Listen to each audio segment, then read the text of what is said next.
Welcome back, viewers. Let's take a look at what's making the headlines. Pakistan continued the violation of the ceasefire along the LOC, while the Indian Army has retaliated in a proportionate and calibrated manner.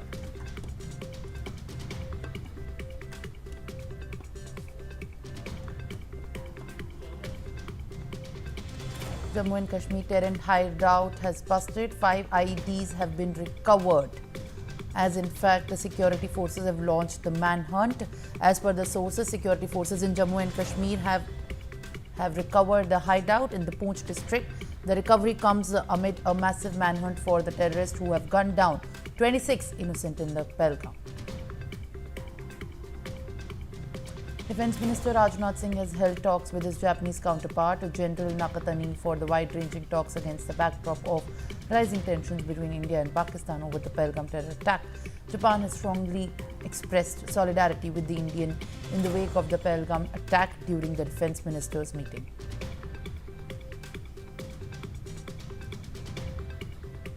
India has cut off water flow to Pakistan from the Baghilar Dam on the Chenab River and is also preparing to taper down runoffs from the Krishna Ganga project on the Jhelum, following through on its decision not to allow a single drop from going to the neighbouring country from the Indus rivers.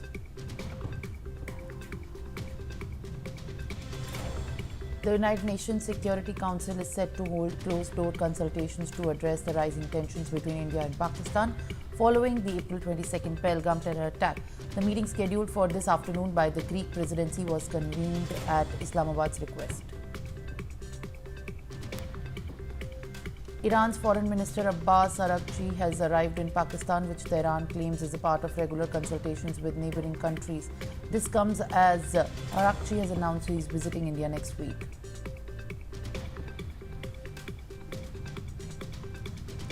In the midst of escalating tensions with India, a Turkish naval ship arrives at the shores of Pakistan. The visit of the Turkish naval ship TCG Bayakuda to Karachi has been touted as a goodwill visit aimed at strengthening the maritime cooperation between the two nations.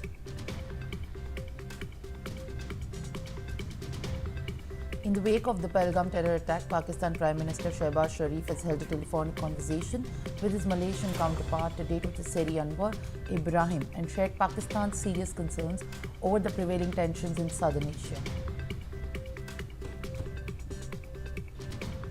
In an apparent panic move following the recent terror attack in Pahalgam, in a midnight order, President of the Islamic Republic of Pakistan, Asif Ali Zardari, has summoned a session of the National Assembly on Monday at 5 p.m.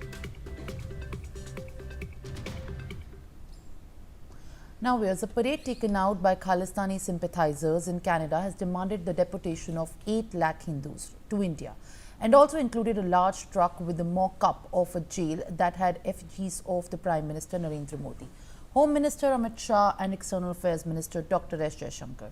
The anti-Hindu parade was held in Canada's Malton Gurdwara in Toronto, and a video of the parade has gone viral on social media. The event comes on the back of the incidents of the vandalism of a Sikh Gurdwara and a Hindu temple with the pro-Khalistani graffiti. The video was posted by a Hindu community leader in Canada, calling out the blatant anti-Hindu hatred from a Khalistani terrorist group. Indo-Canadians groups have expressed outrage over a speech that has been made during a Khalsa Day parade in the Greater Toronto area, calling for the community to be removed from the country. Aditya Wadhawan is joining me live on the broadcast. Aditya, apprise the viewers of the situation that's brewing on the ground, as there have been violations and now the kind of controversy that has been erupted over the Indo-Canadians' outrage over this issue. Well, absolutely, Simran. If you see, the problem of Khalistanis has been very prevalent in Canada. When Justin Trudeau was also the Prime Minister of Canada, there were Trudeau openly supported these Khalistani elements, and now when the new Canadian PM has taken over, still this Khalistani menace is going openly in Canada. And it is surprising of the fact that in this new Canadian government cabinet, there are large number of Indian MPs, and still such incidents of Khalistanis openly demanding that all the Hindus should be deported from Canada back to India is very surprising. This points to the fact that we be whichever political party takes the power in Canada, they will remain pro-Khalistani, and it is something which needs to be looked upon because it is very it is very it is essential that the Khalistanis are called called because for called for this sinister actions, and recently the Khalistani separatist leader Guru Singh Pannoon had openly said that they stand, the Khalistanis stand with Pakistan as far as the India-Pakistan tensions are concerned. So the situation at this juncture is not favorable, and it needs to be brought to the attention of the world leaders that Canada is still supporting the Khalistani fringe element on its soil. Yes, Simran. Well, all right, Aditya, thank you very much for sharing more updates. Now, Major General Anuj Mathur joins me live on the broadcast. In fact, appreciate your presence on the broadcast, sir. Indo-Canadians are outraged at what's happening in Canada. And now this is once again put the focus and onus back on, in fact, what has been the situation of the Khalistani extremists in Canada. How do you view the situation that has been brewing at this point of time? The issue is very, very clear. One thing, before I start, let me say one thing, and I hope I'm right. 99% of the Sikhs do not, I say again, 99% of the Sikhs do not agree with what the Khalistani movement is all about. And it is only a few who are there, like Pannu and others. Now, what happens is, Simran, the issue is not of Khalistan as of today. Issue is that they see an opportunity. They see an opportunity in the heightening tensions between India and Pakistan, and that is why Pannu Sahab makes a statement that we are with Pakistan at this hour. See, the point is they are demanding that 800,000 Hindus to get deported from Canada. Is it possible? Is it acceptable to the government of Canada? Why government of Canada, the Liberal government in Canada, is not taking any action against them? Actually, it is the game, entire game is of spreading misinformation, and that misinformation is being spread. They do not know what is Sikhism, where it has come from. I think there is no need for us to now start talking of what is the origin and this, that, and the other. But the fact of the matter is that bulk of the people, even in Canada, are not in favor of any such thing. They do not agree to what these Khalistanis are demanding, whether it is Canada or in US or anywhere else. One. Two, what is happening is that the communities, both Hindus and, I mean, after all, they are all Canadians. They are all Canadians, whether they follow a religion or the other religion, they're together. So it is the duty of the government. Trudeau didn't do it. Now the next gentleman also from the same party is probably not doing adequately enough. The fact continues to remain. If they want their country to remain peaceful, they may remain with tranquility all around, they will have to take a very, very strong action against this kind of a thing. Unfortunately, the government there also depends to an extent to some of the seats which these people have won, and that is why they have been able to exert pressure. One thing I can tell you, Simran, very categorically, that there is no business for anyone to be able to deport 800,000 Hindus from there, and even 90% of the Sikhs there also do not want this kind of a thing to happen. It is just that some people are trying to create their own importance and their own fiefdom in Canada, and by way of which they want to control the government of Canada some way or the other. This, to my mind, if appropriate action is taken, will not work for them. For two. Third thing is, it is now up to the government of India also. The government of India should have acted in a different manner well before this. After all, it is it's somewhere or the other, it gets related to what has happened in 84 and what has happened before that and after that, and what has happened in that Operation Blue Star or whatever. So the point is, the misinformation part of the whole game should have been checked somewhere earlier. However, if we have not been able to do it, let us now try and ensure that no more misinformations are allowed to spread. One.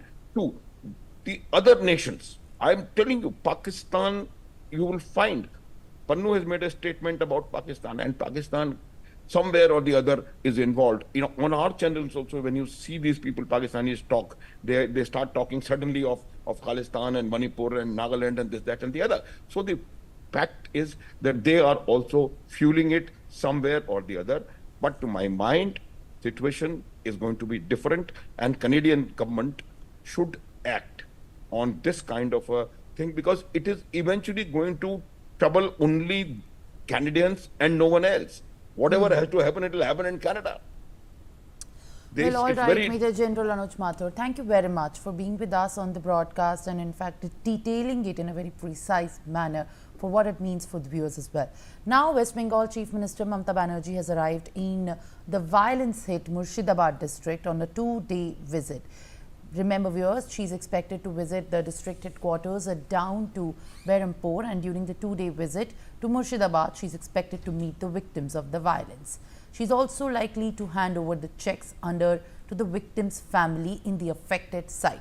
Renik Datta, my colleague, is joining me live on the broadcast with more details. Renik, what are you picking up as far as this crucial visit by West Bengal Chief Minister Mamata Banerjee to the affected site in Mushidabad is concerned, as in fact even the centre has been blaming the West Bengal government and TMC for not having taken this visit earlier?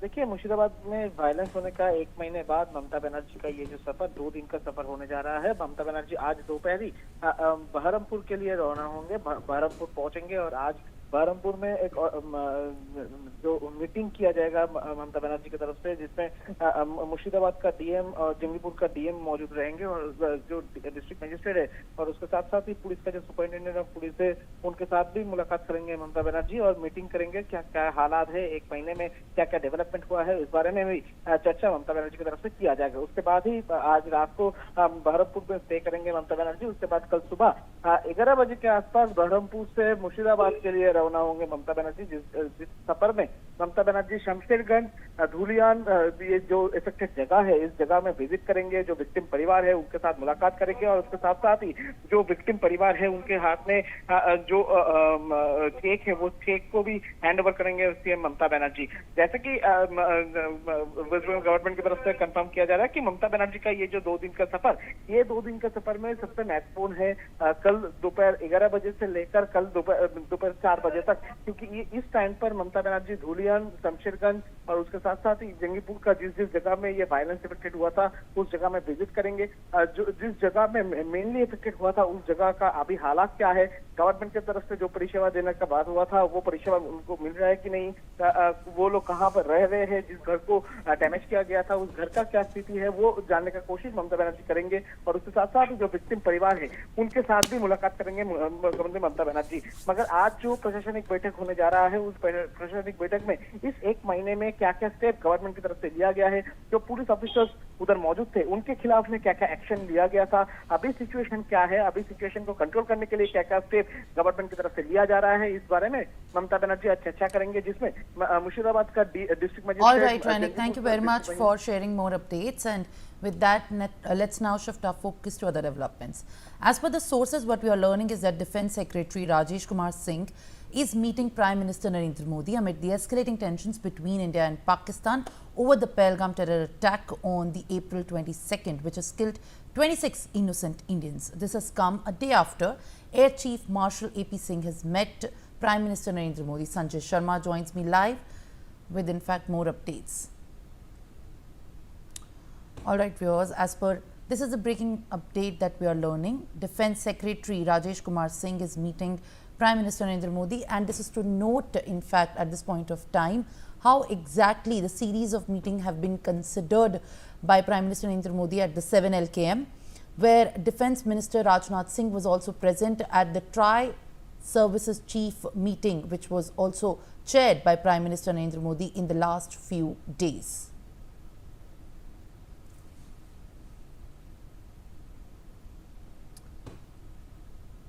All right, what we are learning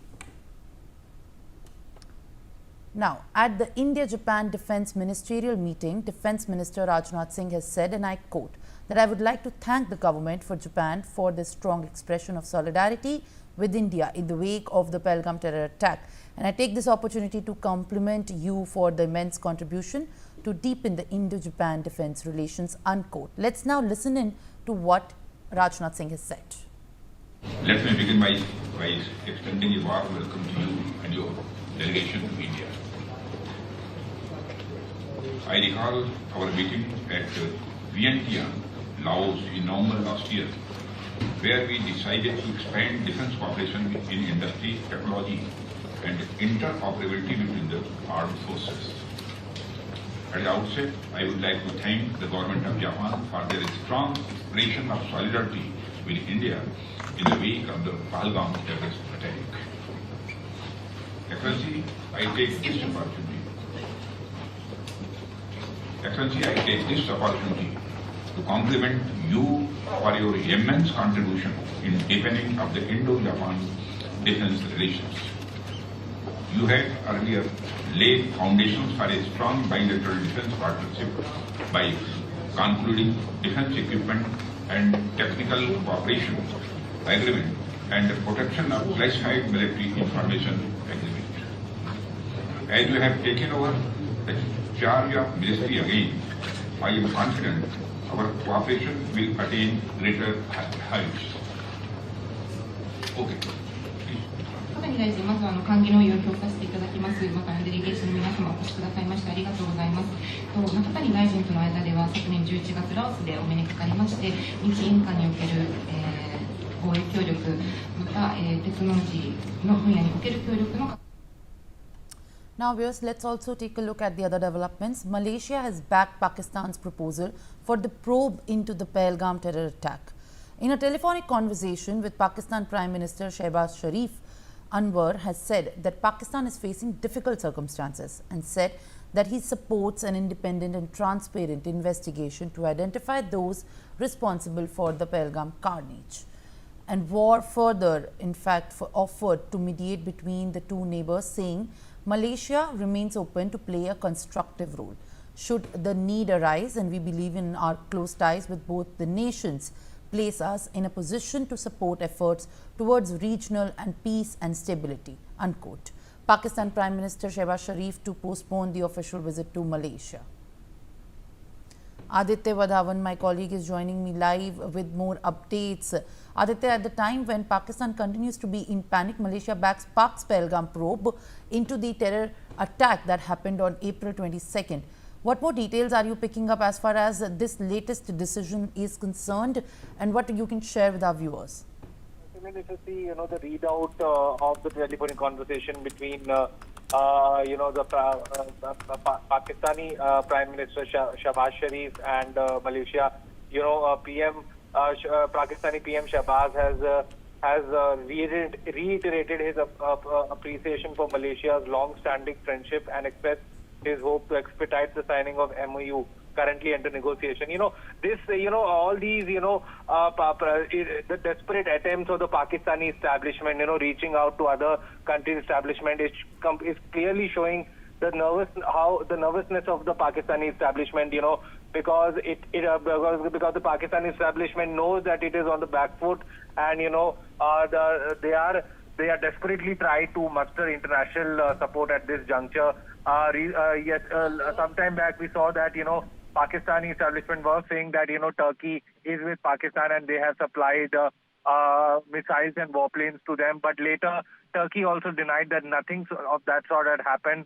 So at this juncture, because the Pakistani economy is on the back foot at this juncture, and since now India has put a hold on the Indus Water Treaty, due to which there is a probable reason that a sort of a flooding can happen in the several key areas of Pakistan, and by not getting the share of water, Pakistan is at this juncture is very troubled. So it is showing its desperateness on the global level. Yes, Simran.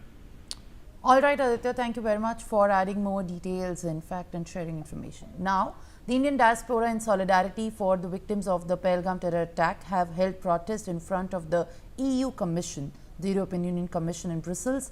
On the other hand, Indian diaspora stand in solidarity for the victims of the Pahalgam terror attack, which is one of the deadliest in the recent years in Budapest, Hungary. We are seeing a global outpour of the support from the Indian diaspora across the world to show the solidarity to the victims of the Pahalgam terror attack. And the Indian diaspora around the world continue to offer condolences and show their support to the terrorist activities which have been perpetrated by Pakistan. Brian Thomas joins me live on the broadcast. Brian, what are you picking up as far as across the world there has been, in fact, the show of strength by the Indian diaspora to the victims of the Pahalgam terror attack? And what remains to be also seen is that the protests and calls have been made for offering support also to the Indian victims who have suffered due to this terrorist attack. Well, clearly, Simran, in the wake of the tragic Pahalgam attack which claimed the lives of so many individuals, the Indian diaspora worldwide has organized numerous demonstrations to express solidarity with the victims and condemn terrorism itself. One being such as Brussels, where the members of the Indian diaspora gathered in front of European Commission headquarters in Brussels to protest the Pahalgam terror attack. They held placards and chanted slogans demanding justice for the victims and calling for international action against terrorism. In Budapest itself, the Indian community organized a solemn condolence to innocent life that was lost. The event also saw participation from Indian nationals, Friends of India, who offered prayers and expressed their grief over the incident. Even in Berlin itself, there were 400 members of the Indian diaspora and Friends of India staged a large protest in Berlin itself at the Brandenburg Gate or to Berlin Rome. Even in Italy itself, there were over 100 members of the Indian diaspora that staged a protest at Piazza Fontana, near Duomo, Milan. Even very important for various communities, including Sikhs, Christian, Tamil, Malayi associations itself. In Zurich itself, members of Indian diaspora and supporters convened a peace demonstration to express solidarity with the victims itself. There were participation showing signs, advocating for confronting religious extremism and also supporting terror victims. Even more than 500 British Hindus also staged protests outside the Pakistan embassy in London, waving Indian flags and carrying banners and placards. Members of Indian diaspora also gathered in front of the iconic Eiffel Tower to condemn Pakistan for harboring and supporting terror activities. Even Indian extra rights also in Kenya's capital held 70 demonstration outside Senate Square, placards demanding justice. Even in Warsaw also. All right, Brian, thank you very much for adding information. Now, Major General Anuj Mathur also joins me on the broadcast. Appreciate you joining me live on the broadcast, sir. Now, if we talk about the condolences meeting, the peaceful protest, Indian diaspora from across the world has been showering support to the victims of the Pahalgam terror attack. While it's the member of the Indian diaspora, including those representing the Indian Overseas Congress, they have also expressed their support for the Indian government's action to address the situation, regardless of their political affiliation. This has been, in fact, the coming up together of the Indian diaspora from across the globe. How do you view this, in fact, as this is also a call of the United Indians from across the globe? Simran, look, what has happened over the last decade, that we have started investing, in the sense that the somehow governments in the past could not, connect as much with the Indian diaspora outside the country. This time around, now what we have done, we are now getting in touch with them proactively, and we know that there is a lot of India which lives outside the geographical limit of the Indian peninsula. So the issue is the kind of support and the kind of thing which they are showing in the countries outside it's quite understandable. More importantly, see, what is now happening is that Pakistanis are what they are trying to connect all the anti-India and maybe although I don't normally talk religion, but maybe anti-Hindu tributaries and contributories and distributaries which are there to get together and create some kind of an opinion outside. And this type of support that we are getting from the Indian diaspora in every part of the world, including Canada, mind you. So it's a very, very welcome to my mind thing, Simran, and it is going to help us build the opinion of the international community. In any case, as I said earlier also, the international community always stands by the victims of terror and not by them who enable it. And Pakistanis, their footprints are clear.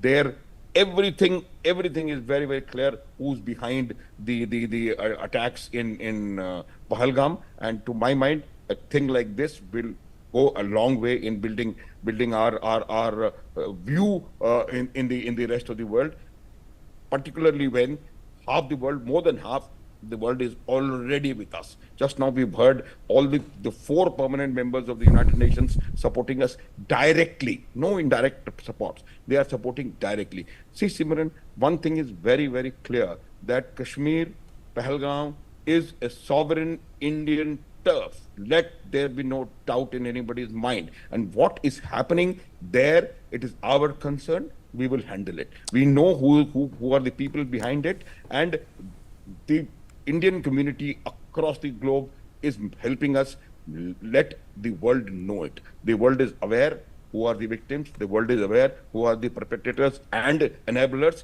and they are going to be with us always, you will find. Simple.